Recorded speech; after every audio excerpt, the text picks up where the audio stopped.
We started at the park, used to chill after dark. Ooh, when you took my heart, that's when we fell apart. Cause we both thought that love lasts forever.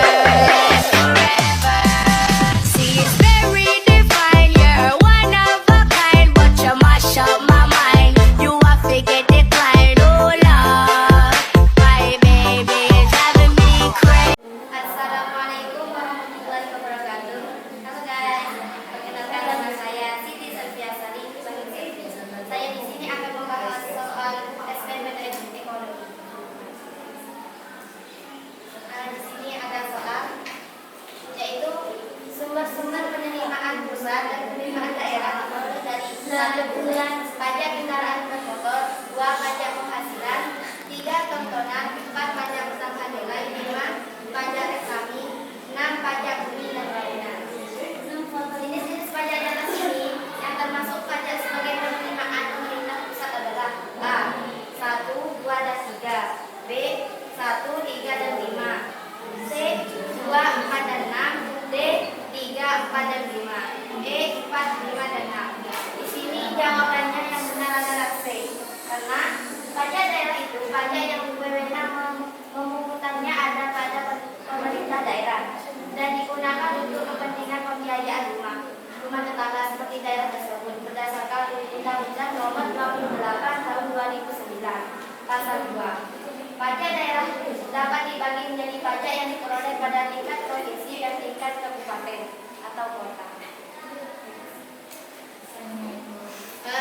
Melanjut pada pertanyaan yang kedua, yaitu faktor penyebab barang impor mahal adalah A. Dumping, B. Subsidi, 3 kuota impor, D. Larangan impor, E. Tarif biaya masuk. Di sini jawabannya yang benar adalah E. Tarif biaya masuk, karena pengenaan tarif untuk barang-barang impor membuat harga barang-barang impor menjadi naik. Pemerintahan mengenakan tarif sekian persen untuk barang impor sehingga eksportir terpaksa menaikkan barang-barang. Alhasil harga barang impor menjadi lebih mahal.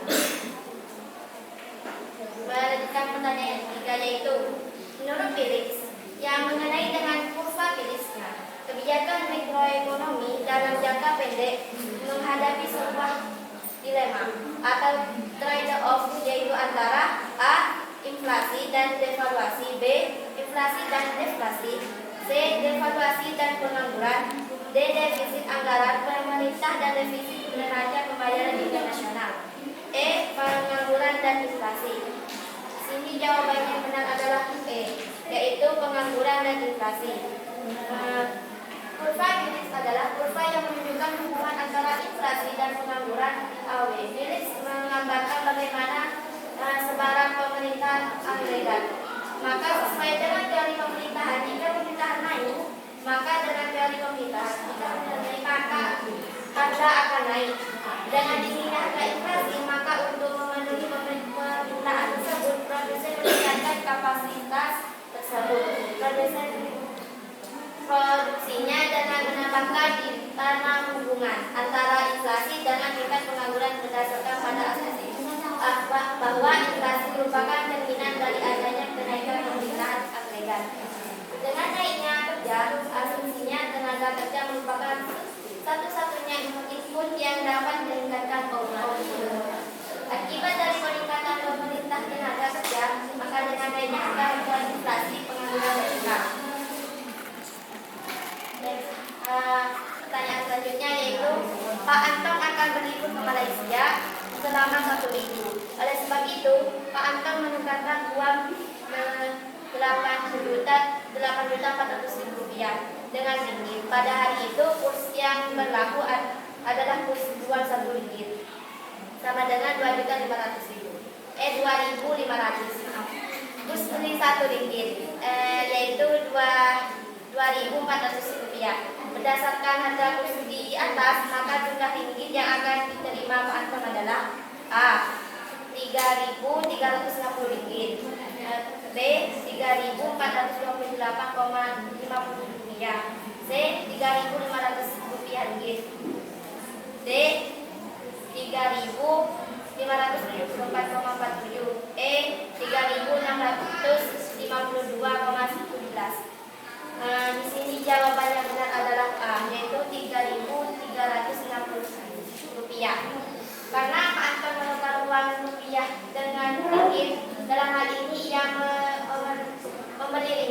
ke bursa, dan bursa akan memperlakukan kurs jual. Nah, seperti ini. 8.400.000 rupiah dibagi 2.500 sama dengan 3.360 rupiah.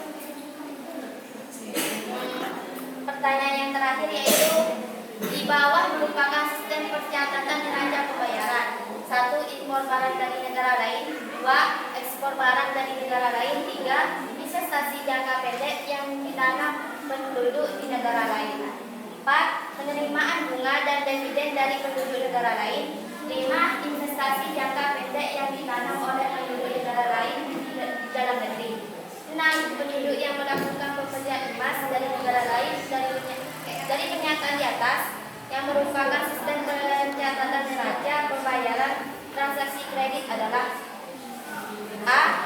1, 2, dan 3, B. 1, 3, dan 5, C. 2, 4, dan 6, D. 2, 4, dan 6, E. 4, 5, dan 6. Di sini jawaban yang benar adalah C.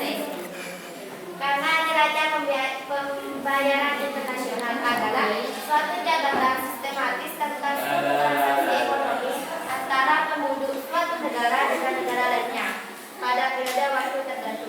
Biasanya 1 tahun. Pengertian penduduk di dalam suatu neraca pembayaran internasional meliputi orang perorangan, badan hukum, dan pemerintah. Oke. Cukup sekian presentasi pada hari ini. Kurang lebihnya mohon maaf. Wassalamualaikum warahmatullahi wabarakatuh. Lain kali jangan begitu ya. Ani, Dani, Sani.